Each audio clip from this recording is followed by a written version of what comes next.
The two biggest expenses in your life are housing and taxes. Today, I'm gonna show you how to use one to shrink the other. I've helped clients write off close to $20,000 a year in home-related expenses, saving them nearly 5 figures on their tax bill. And no, it's not by writing off your whole house. Every strategy I'm about to walk through is documented, defensible, sitting right there in the tax law. I'm Anthony. I own Price's CPA, where we manage tax planning for over 200 business owners. And I see the same mistakes with home deductions every single week.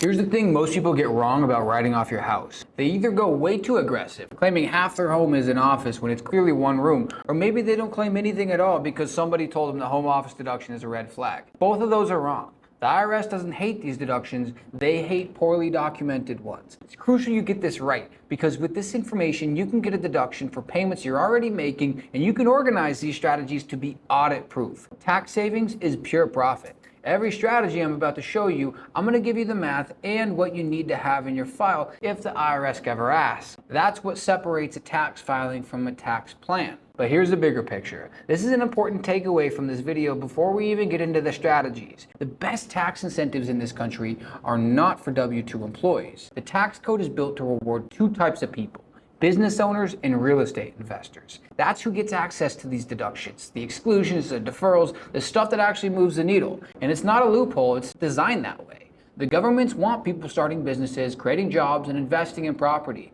If you're doing those things, the tax code is set up to reward you. Your job is to actually claim what you're entitled to with proper documentation instead of leaving it on the table. So let's start with the first advantage you get as a business owner that your W-2 friends don't: the home office deduction.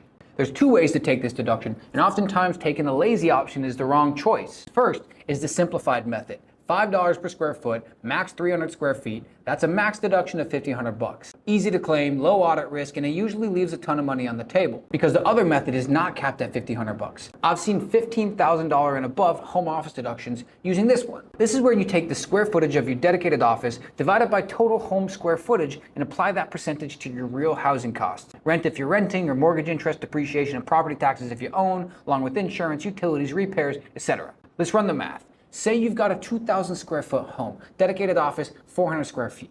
It's a 20% business use percentage. Your annual housing costs, mortgage interest, taxes, insurance, utilities, maintenance, let's say that's $30,000.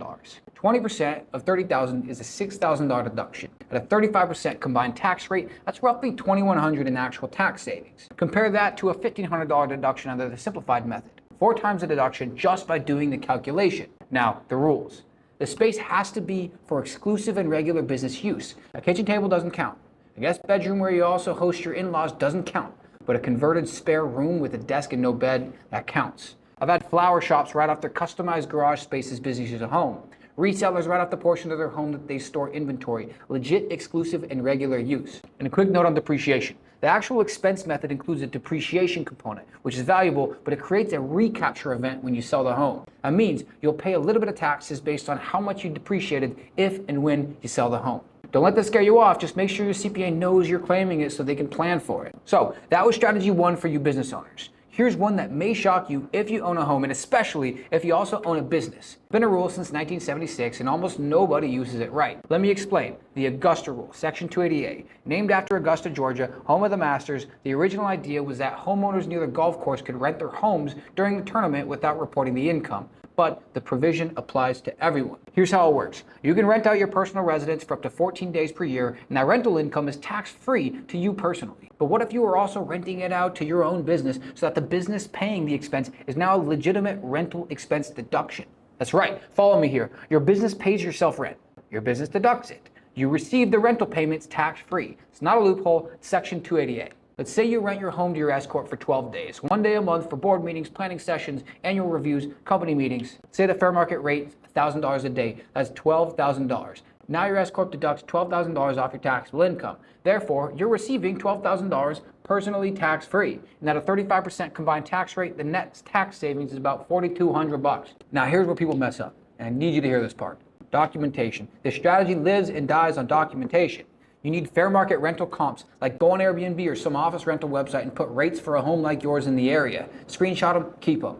You need a written rental agreement between you and the business. You need a legitimate business purpose for each day, like a board meeting, strategic planning session, company meeting, annual review. You need meeting minutes or an agenda, like an attendee list. You need to actually do the payment from the business to you as a landlord, like check, wire, ACH, not just a made-up entry on your accounting ledger. And if you do it for 15 days, that changes everything, because if you go over 14 days, the entire tax treatment flips and you report all the rental income to stay at or under 14 days. You see, the people who get in trouble with this strategy, and the reason why people will call out this strategy as illegitimate, is because they see people that are charging like $5,000 a day for a house they would rent on Airbnb for $300, or they're using all 14 days with no documentation, no meeting minutes, no legitimate business purpose. That's how you give a perfectly legal strategy bad reputation. So if you follow the rules, you keep the documentation, then this is completely defensible. So we got 6,000 from the home office, we had 12,000 from the Augusta Rule. Let me show you 2 more ways your house is working for you. One you might already know, but there's one that most people don't think of as a strategy at all.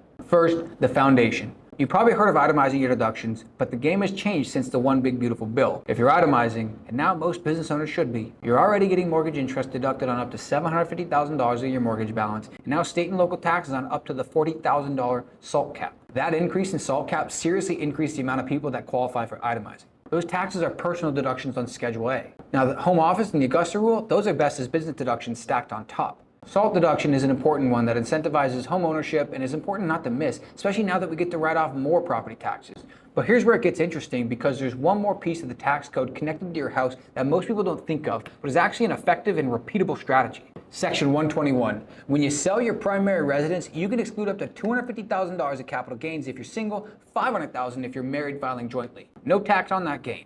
Zero.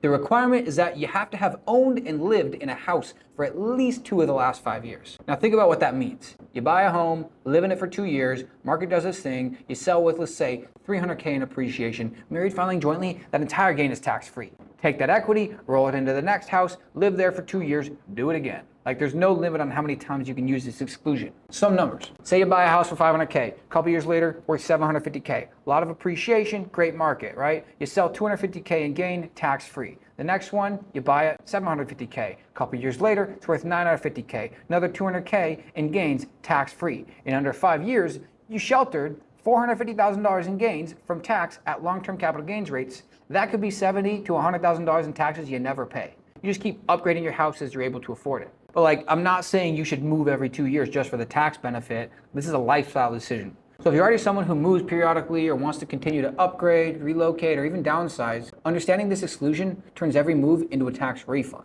Now, doing this intentionally can make a big difference in your life, and here's the part that ties it all together. While you're living in the home, you're stacking the home office deduction, maybe even the Augusta Rule on top. Your house is saving you money every year while you live in it and when you sell it. But don't forget about what I said about the depreciation recapture though, because that part does not qualify for the gain exclusion. An example would be if you wrote off $10,000 of depreciation under business use of home for your personal residence. If you then go to sell, try to claim the 121 exclusion, you're still going to have recapture on that $10,000 of business depreciation. So let's put it all together. A business owner filing jointly with the $400,000 net income and a $600,000 home, and of course a home office. It's home office deduction using the actual method, $6,000 in deductions, roughly $2,100 saved per year. Add the Augusta Rule, 12 days at $1,000, $12K in deductions, add $4,200 saved per year. Then the mortgage interest, property taxes. Let's say 6% on the $600,000 home, that's $36,000 in mortgage interest. Plus, let's call it another $4,000 in property taxes. That's $40K of itemized deductions right there. That's about another $3,000 to $4,000 in tax savings above what the standard deduction would have been. So by organizing this information and filing it properly on your taxes, that's $10,000 in tax savings